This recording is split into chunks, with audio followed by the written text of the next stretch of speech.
बेटा आज मैं आपको लेसन 13 ध्वनि के अभ्यास के प्रश्न उत्तर समझाने जा रही हूँ। अब बेटा देखो, ध्वनि जो है एक प्रकार की ऊर्जा है।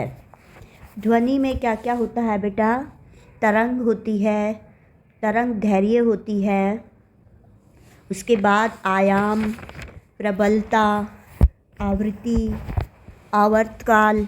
अब ये बातें मैंने बेटा आपको शॉर्ट वीडियो में समझाई है, आप जाकर वहाँ पर पहले उनको पढ़ सकते हैं। जब आपको ये सारी डेफिनेशन क्लियर होगी तभी आपको ये लेसन समझ में आएगा। अब देखो बेटा, क्वेश्चन नंबर फर्स्ट है, सही उत्तर चुनिए। ध्वनि संचरित हो सकती है, मतलब कहाँ कहाँ पर ये विचरण कर सकती है, कहाँ कहाँ पर आपको सुन सकती है इसकी आवाज़।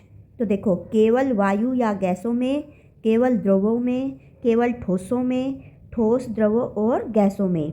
तो ध्वनि सभी चीज़ों में संचरित हो सकती है बेटा। कहाँ कहाँ? ठोस में, द्रव में, गैस में। तो आप बेटा किसी भी ठोस चीज़ पर कुछ मारते हैं तो आपको ध्वनि सुनाई देती है ना बेटा। ऐसे द्रव का मतलब है लिक्विड, जैसे आप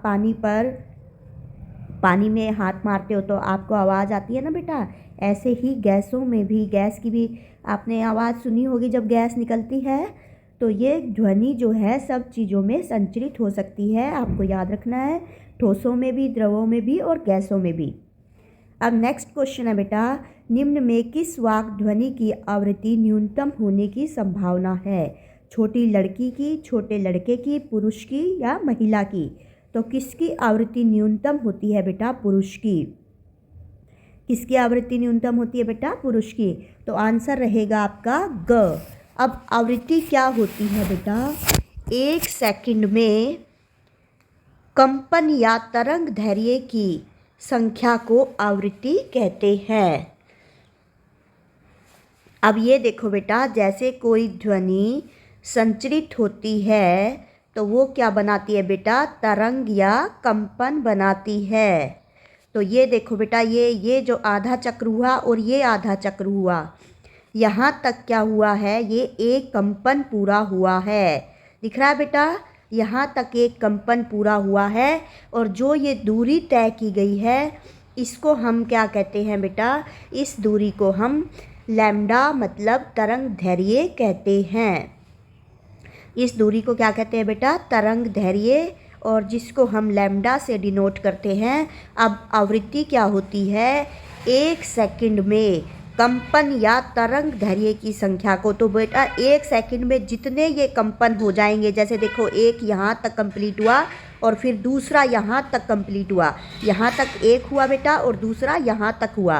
तो 1 सेकंड में जितने ये कंपन हो जाएंगे, जितने तरंग दैर्घ्य हो जाएंगे, उनकी संख्या को हम आवृत्ति कहते हैं। समझ में आया बेटा? ये पूरा आप देख रहे हो बेटा। अभी मैं आपको एक बार और फिर क्लियर कर देती हूँ। देखो, इसमें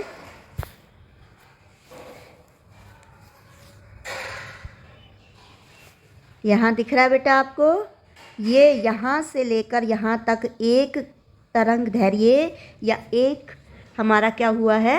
कंपन पूरी हुई है। और यहाँ से जब हम यहाँ तक जाएंगे बेटा तो ये दूसरी तरंग दैर्घ्य पूरी हुई है या दूसरी कंपन पूरी हुई है। तो 1 सेकंड में जितने भी कंपन या तरंग दैर्घ्य पूरी होंगी बेटा, उसको हम कहेंगे आवृत्ति।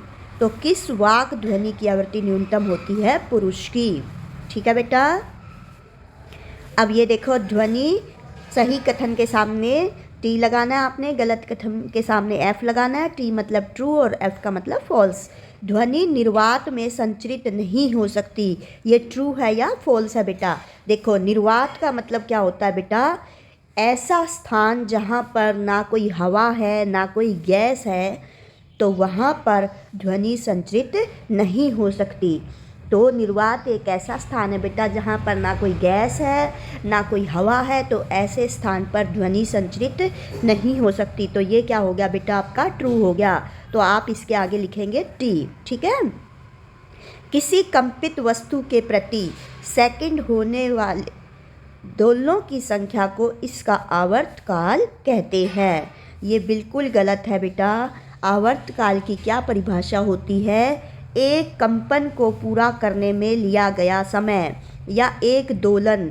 दोलन का मतलब बेटा कंपन भी होता है, ठीक है। एक दोलन या कंपन को पूरा करने में लिया गया समय, और एक दोलन या कंपन होने में जितनी दूरी तय होती है उसे बेटा तरंग दैर्घ्य कहते हैं। तो इसे हम तरंग दैर्घ्य भी कह सकते हैं। तो आपको ध्यान रखना है, किसी वस्तु द्वारा एक दोलन को पूरा करने में लिए गए समय को आवर्तकाल कहते हैं। और यहाँ देखो बेटा, ये क्या कह रहा है?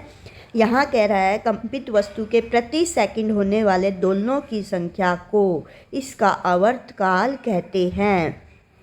दो दोलनों की संख्या को नहीं बेटा, एक दोलन को पूरा करने में लिए गए समय को आवर्तकाल कहते हैं। काल का मतलब बेटा ऐसे भी आपको समझ आना चाहिए, समय होता है, हिंदी में पता होगा ना बेटा आपको। काल का मतलब क्या होता है? समय। तो एक कंपन को पूरा करने में लिए गए समय को आवर्तकाल कहते हैं। तो ये आपका क्या हो गया बेटा? फॉल्स हो गया, ठीक है। तो इसका आंसर आप लिखेंगे फॉल्स। दिख रहा है बेटा? यदि कंपन का आयाम अधिक है तो ध्वनि मंद होती है। मतलब क्या है बेटा? कंपन का आयाम अधिक है तो ध्वनि क्या होती है? मंद होती है। ये क्या बात है बेटा? ये बिल्कुल गलत बात है, क्योंकि अगर आयाम अधिक है तो ध्वनि तो क्या होगी? तेज होगी, मतलब उसकी लाउडनेस ज़्यादा होगी। तो ये भी आपका बेटा क्या हो गया? गलत हो गया। अब आयाम देखो बेटा क्या होता है, जो मैक्सिमम विस्थापन होता है। देखो आपको मैंने बताया था अभी, ये हमारी ध्वनि की तरंगे चल रही है ऐसे, और इसमें जो ये मैक्सिमम, ये अधिकतम विस्थापन हुआ है कि ये कितना ऊंचा तक गई है बेटा, ये हमारा होता है आयाम। क्या होता है बेटा? ये आयाम। ये है यहाँ पर, ये है आयाम। ये जो बीच में मैक्सिमम जितना हुआ बेटा, ये है हमारा आयाम, ठीक है बेटा। अब आयाम अधिक होगा तो ध्वनि भी क्या होगी? तेज होगी। और ये कह रहा है मंद हो गई, तो गलत है। इसका आंसर आ गया बेटा फॉल्स। मानव कानों के लिए श्रव्यता का परास 20 हर्ट्ज से 20,000 हर्ट्ज है, या 20 हर्ट्ज से 20,000 हर्ट्ज है। तो ये बात बिल्कुल सही है, आपको पता है बेटा, इसलिए ये हो गया आपका ट्रू हो गया, ठीक है। अब अगला है, कंपन की आवृत्ति जितनी कम होगी तारतव उतना ही अधिक होगा। अब आवृत्ति क्या होती है बेटा? आवृत्ति आपको पता होनी चाहिए। आवृत्ति हम किसे कहते हैं? अभी आपको बताया था मैंने बेटा, एक सेकंड में कंपन या तरंग दैर्घ्य की संख्या को आवृत्ति कहते हैं। एक सेकंड में कंपन या तरंग दैर्घ्य या दोलन की संख्या को आवृत्ति कहते हैं। तो आवृत्ति बढ़ने पर बेटा जो तारतव होता है वो क्या होता है? बढ़ता है। और ये कह रहा है आवृत्ति जितनी कम होगी तारतव उतना ही अधिक होगा। तो ये गलत है बेटा, क्योंकि आवृत्ति बढ़ने पर तारतव भी बढ़ता है। तारतव क्या होता है बेटा? सुर, किसी आवाज़ का तीखापन, सुर, स्वर जो हम संगीत में लगाते हैं। तो जितनी आवृत्ति अधिक होगी तारतव भी उतना अधिक होगा। और ये कह रहा है आवृत्ति कम होगी तो तारतव अधिक होगा। तो ये क्या हो गया बेटा? गलत हो गया, इसलिए हम लगाएंगे फॉल्स, ठीक है बेटा। अब अवांछित या अप्रिय ध्वनि को संगीत कहते हैं। तो अवांछित या अप्रिय ध्वनि को बेटा शोर कहते हैं। और ये कह रहा है संगीत, तो ये भी क्या हो गया आपका? गलत हो गया। तो फॉल्स लिखेंगे बेटा। शोर प्रदूषण आंशिक श्रवण अशक्तता उत्पन्न कर सकता है। ये बिल्कुल सही है बेटा। आंशिक मतलब थोड़ा सा हमारी जो सुनने की शक्ति को कम कर सकता है। श्रवण मतलब सुनना, अशक्तता मतलब हमारी शक्ति को। तो शोर प्रदूषण से हमारी सुनने की शक्ति जो होती है बेटा वो कम हो जाती है। ये बात बिल्कुल सही कह रहे हैं, तो इसलिए यहाँ पर लगेगा ट्रू। ये समझ में आ गए होंगे बेटा, सारे मैंने बिल्कुल आपको क्लियर कर दिए हैं। अब आवर्तकाल की परिभाषा देखो, पेपर में आएगी, यहाँ से आपको फिल इन द ब्लैंक्स भी आ जाएगा। अभी आपने देखा हमने एक ट्रू फॉल्स को भी यहीं से किया है। तो ये क्या है? किसी वस्तु द्वारा एक दोलन को पूरा करने में लिए गए समय को क्या कहते हैं बेटा? आवर्तकाल कहते हैं। क्या कहते हैं बेटा? आवर्तकाल कहते हैं। प्रबलता कंपन के आयाम से निर्धारित की जाती है। प्रबलता किससे निर्धारित की जाती है बेटा? आयाम से, ये आपको ध्यान रखना है। अब ये आयाम आपको बताया मैंने बेटा, ये आयाम है हमारा जब हमारी ध्वनि चल रही है, ये साम्य अवस्था है जिनके आसपास जो है हमारी ध्वनि की तरंग घूम रही है, तो ये सारी साम्य स्थिति है। इस साम्य स्थिति में दोनों ओर ये जो ऊपर और नीचे जो हो रहा है बेटा, अधिकतम विस्थापन जो हो रहा है, इसको हम आयाम कहते हैं। ठीक है बेटा, क्या कहते हैं इसको हम? आयाम कहते हैं। अब ये भी सारे क्या है बेटा? आयाम है सब। ये जो भी अधिकतम विस्थापन हो रहे हैं ऊपर की ओर नीचे की ओर, इसको हम आयाम कह रहे हैं। आवृत्ति का मात्रक क्या होता है बेटा? हर्ट्स होता है। इसको हम हर्ट्स ऐसे लिखते हैं और ऐसे डिनोट करते हैं HZ से। अवांछित ध्वनि को अभी ऊपर बताया था बेटा, शोर कहते हैं। और वांछित ध्वनि को क्या कहते हैं बेटा? हम जब हमें कोई ध्वनि अच्छी लगती है तो वो क्या बन जाता है? संगीत। प्रिय लगने वाली ध्वनि को संगीत कहते हैं। अब ध्वनि की तीक्ष्णता जो होती है वो कंपनों की आवृत्ति से निर्भर होती है। तीक्ष्णता को बेटा तारतव भी कह देते हैं। और ये किससे निर्भर होती है? कंपनों की आवृत्ति से। प्रबलता आपने देखा बेटा कंपन के आयाम से, और प्रबलता क्या होती है बेटा? लाउडनेस, कि जितना आयाम ज़्यादा होगा बेटा उतनी प्रबलता क्या होगी? प्रबलता कम होगी। ठीक है बेटा, आयाम ज़्यादा होगा तो ध्वनि की प्रबलता क्या होगी बेटा? ज़्यादा होगी, ये याद रखना है। और आयाम कम होगा तो ध्वनि भी कम होगी। ध्वनि की मतलब जो आवाज़ है वो कम होगी अगर आयाम कम होगा। और दीर्घ आयाम होगा तो ध्वनि की प्रबलता भी ज़्यादा होगी। प्रबलता का मतलब है बेटा लाउडनेस, कि बोलने की जो हमारी तेज़ आवाज़ होती है। अब ये याद रखना है बेटा, अगर आयाम कम है मतलब लघु आयाम है, छोटा आयाम है, तो ध्वनि हमारी मृदु मधुर होगी। दीर्घ आयाम होगा तो ध्वनि प्रबल होगी। ठीक है बेटा। अब ध्वनि की तीक्ष्णता जो तारतव होता है वो कंपनों की आवृत्ति से निर्धारित होता है। ये होता है बेटा, अगर ये आवृत्ति बढ़ रही है तो तारतव भी तीखा होगा, और अगर आवृत्ति कम हो रही है तो तारतव भी कम होगा। प्रबलता उल्टा होता है बेटा आयाम का, और तीक्ष्णता तारतव सेम होता है। जैसी आवृत्ति होगी वैसी ही तीक्ष्णता होगी। ठीक है बेटा। अब चलिए नेक्स्ट क्वेश्चन पे।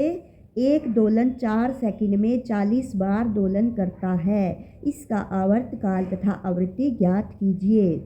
आवर्तकाल क्या होता है बेटा? जितना समय लगा बटे में दोलन की संख्या। कुल समय लगा या कुल लगा समय, तो कितना लगा बेटा? 4 सेकंड। 4 बटे में दोलनों की संख्या कितनी है? 40 बार दोलन करता है, तो दोलनों की संख्या है 40। तो 4 बटे 40 को जब आप काटोगे बेटा तो ये आपका आ जाएगा काटने पर 1/10। और 1/10 को हम कैसे लिख सकते हैं बेटा? जितनी जीरो हो उतने आपको डिजिट छोड़ने हैं, और फिर यहाँ पर पॉइंट लगेगा और आगे जीरो लगा सकते हो। ठीक है बेटा। अब आवृत्ति कैसे निकालते हैं बेटा? याद रखना है, आवृत्ति में दोलनों की संख्या ऊपर आती है और समय नीचे आता है। आवर्तकाल में समय ऊपर आता है और दोलनों की संख्या नीचे आती है। अपोजिट हो जाते हैं बेटा। ठीक है, आवृत्ति और आवर्तकाल क्या हो जाते हैं? अपोजिट हो जाते हैं। तो आवृत्ति याद रखनी है बेटा, आवृत्ति बराबर है 1/आवर्तकाल। ये एक दूसरे के अपोजिट होते हैं। ठीक है, तो आवृत्ति में दोलन की संख्या ऊपर आएगी और आवर्तकाल में समय ऊपर आएगा। तो इसमें आया 40/4। ये काटोगे 40/4 को तो ये कट रहा है बेटा 4 ढाई 40, और ये आपका आ गया 10 हर्ट्स। आवृत्ति की हमेशा हर्ट्स में मापते हैं आवृत्ति को, तो यहाँ पे हर्ट्स लगाना है। और आवर्तकाल क्या होता है? एक दोलन को पूरा करने में लिया गया समय। तो समय किस में होता है बेटा? सेकंड में। ये याद रखना आपको। एक मच्छर अपने पंखों को 500 कंपन प्रति सेकंड की औसत दर से कंपित करके ध्वनि उत्पन्न करता है। कंपन का आवर्तकाल कितना है? वही बेटा पिछले सवाल का आवर्तकाल लगा समय, कुल समय लगा बटे में दोलन की संख्या, तो 1/500। अब 1/500 नहीं कट रहा है बेटा, तो इसको आप भाग दोगे यहाँ पर क्या लेकर? पॉइंट लेकर और जीरो लेकर।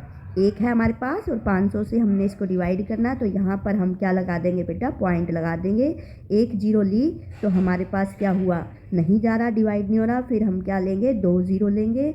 ठीक है बेटा, नहीं जा रहा, फिर 3 0 लेंगे। तो यहाँ पर 1 0 का क्या आया बेटा? पॉइंट आया।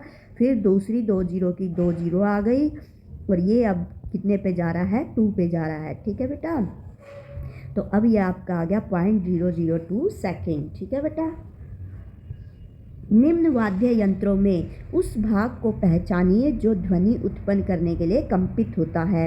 ये सब आपने बेटा देखे होंगे, ढोलक देखा होगा, घर में बजता है, शादियों में बजता है, तो उसमें क्या होता है जिसके कारण ध्वनि उत्पन्न होती है। तो इस क्या हम करते हैं जिससे ध्वनि उत्पन्न होती है, तो ढोलक में तनिक झिल्लियाँ होती हैं जो ध्वनि उत्पन्न करने के लिए कंपन करती है। साइडों में देखा होता है बेटा आपने, जो बंदी होती है ढोलक पे, तो वो तनिक झिल्लियाँ होती हैं जो ध्वनि उत्पन्न करने के लिए कंपन करती है। और सितार तो सबने ही देखा है बेटा, गानों में भी देखा होगा, सितार में तनिक तार कंपन होने पर वे ध्वनि उत्पन्न करती हैं।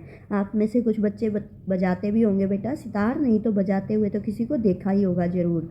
अब बांसुरी में क्या होता है बेटा, आप देखते हो छेद छेद होते हैं, तो वो किस लिए होते हैं, हवा जाने के लिए। तो बांसुरी एक पवन संगीत वाद्य यंत्र है जो ध्वनि उत्पन्न करने के लिए वायु स्तंभ का उपयोग करता है। तो किसका उपयोग करता है बेटा, वायु।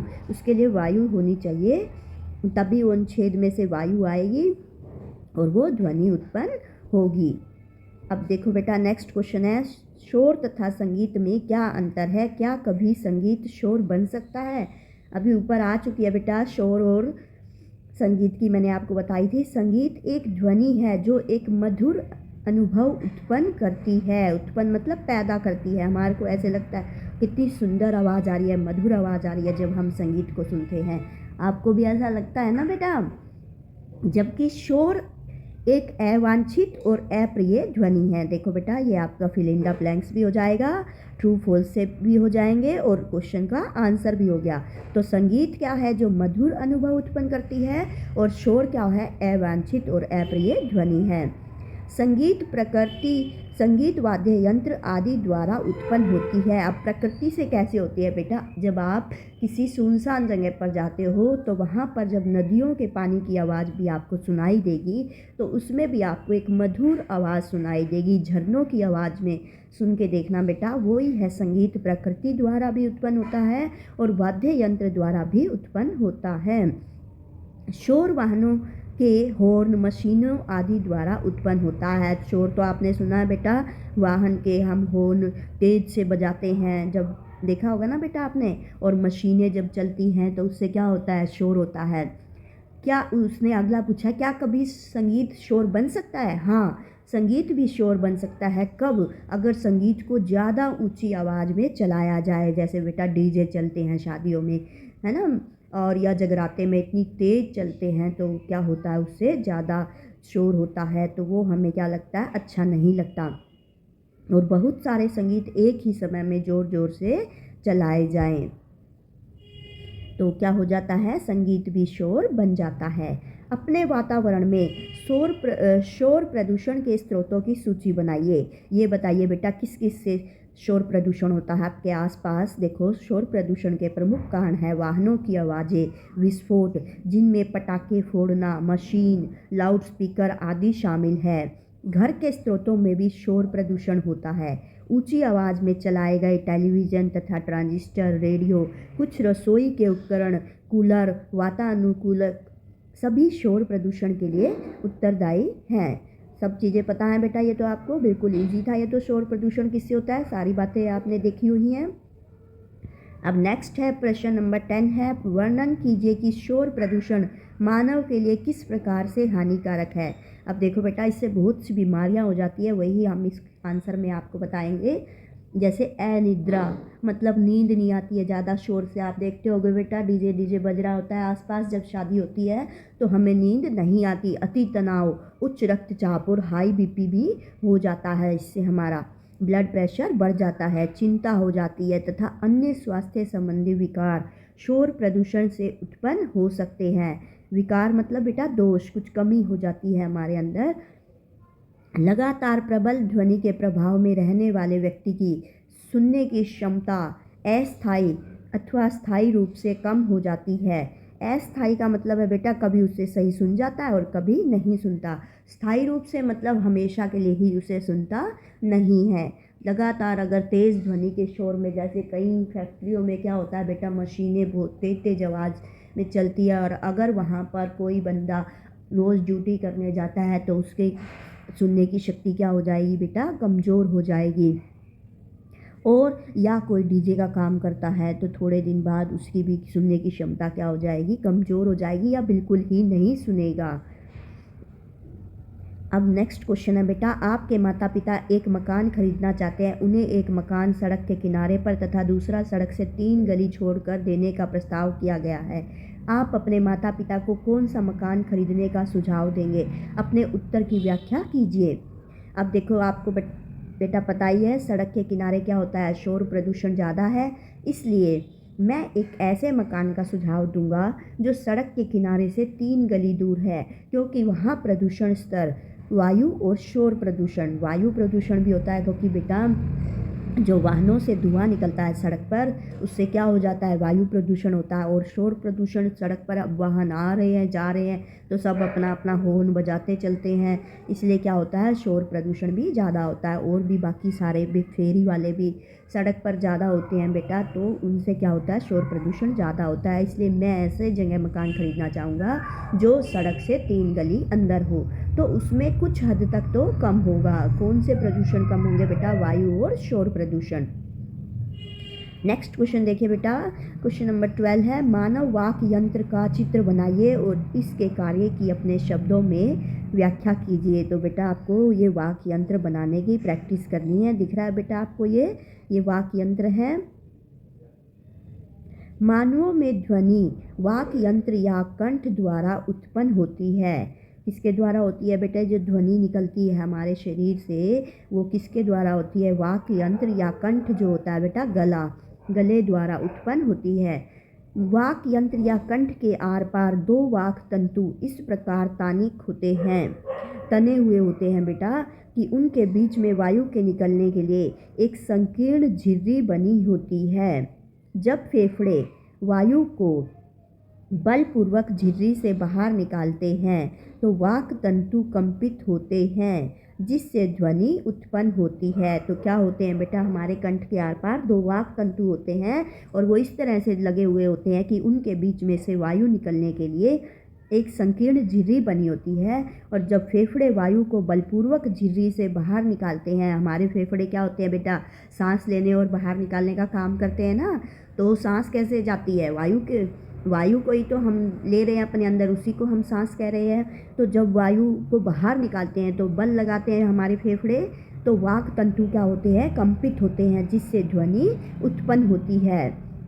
वाक तंतुओं से जुड़ी मांसपेशियां तंतुओं को तना हुआ या ढीला कर सकती है। जो मांसपेशियां उससे जुड़ी होती हैं बेटा वाक तंतु से, वो तंतुओं को क्या कर देती है, या तो टाइट रख सकती है, तना हुआ, या ढीला कर सकती है। जब वाक तंतु तने हुए और पतले होते हैं तब वाक ध्वनि का प्रकार या उसकी गुणता उस वाक ध्वनि से भिन्न होती है। ठीक है बेटा। अब है आपका लास्ट क्वेश्चन है, आकाश में तड़ित तथा मेघ गर्जन की घटना एक समय पर तथा हमसे समान दूरी पर घटित होती है। मतलब क्या है बेटा, आकाश में तड़ित का मतलब क्या है, बिजली चमकती है जब, और मेघा गर्जन मतलब जब बादल की आवाज़ आती है, गड़गड़ाहट की आवाज़ आती है, तो एक समय पर तथा हमसे समान दूरी पर घटित होती है। आप देखते हो जब बादल आते हैं तो उसी समय तो बिजली चमकती है बेटा, और उसी समय क्या होता है, बादलों की आवाज़ आती है। लेकिन हमें क्या होता है बेटा, हमें तड़ित पहले दिखाई देती है, मतलब बिजली पहले दिखाई देती है तथा मेघ गर्जन बाद में सुनाई देता है। क्या आप इसकी व्याख्या कर सकते हैं, ऐसा क्यों होता है बेटा, हमें पहले बिजली क्यों दिखती है चमकती हुई? ध्वनि की गति 330 मीटर पर सेकंड होती है तथा प्रकाश की गति बेटा 3 लाख किलोमीटर, यहाँ तक लिखेंगे तो हम इसको लिख देंगे किलोमीटर पर सेकंड। ठीक है बेटा। और अब इसको अगर हम पढ़ेंगे तो ये क्या हो जाएगा बेटा, इकाई, दहाई, सैकड़ा, हजार, 10,000, लाख, 10 लाख, करोड़, 10 करोड़। ठीक है बेटा। तो ये हमारा बन जाएगा 30 करोड़ मीटर पर सेकंड होती है, या हम कहते हैं 3 लाख किलोमीटर पर सेकंड होती है। तो आप देख रहे हो किसकी गति तेज है बेटा, स्पीड किसकी तेज़ है? प्रकाश की। इसलिए प्रकाश जो होता है ध्वनि की तुलना में बहुत तेज़ी से यात्रा करता है और यही कारण है कि तड़ित पहले देखी जाती है और मेघ गर्जन बाद में सुनाई देती है। बादलों की जो गड़गड़ाहट होती है वो बाद में सुनाई देती है, क्योंकि प्रकाश की गति ज़्यादा होती है, तो इसलिए प्रकाश ध्वनि की तुलना में बहुत तेज़ी से यात्रा करता है। यही कारण है कि बिजली पहले देखी जाती है और मेघ गर्जन बाद में सुनाई देती है। किसकी गति ज़्यादा है बेटा? प्रकाश की। और ध्वनि की गति 330 मीटर पर सेकंड और प्रकाश की गति है 30 करोड़ मीटर पर सेकंड। ओके बेटा, बाय बाय। नेक्स्ट वीडियो में आपकी सुदेश मैडम आपसे फिर से मिलेगी। बाय।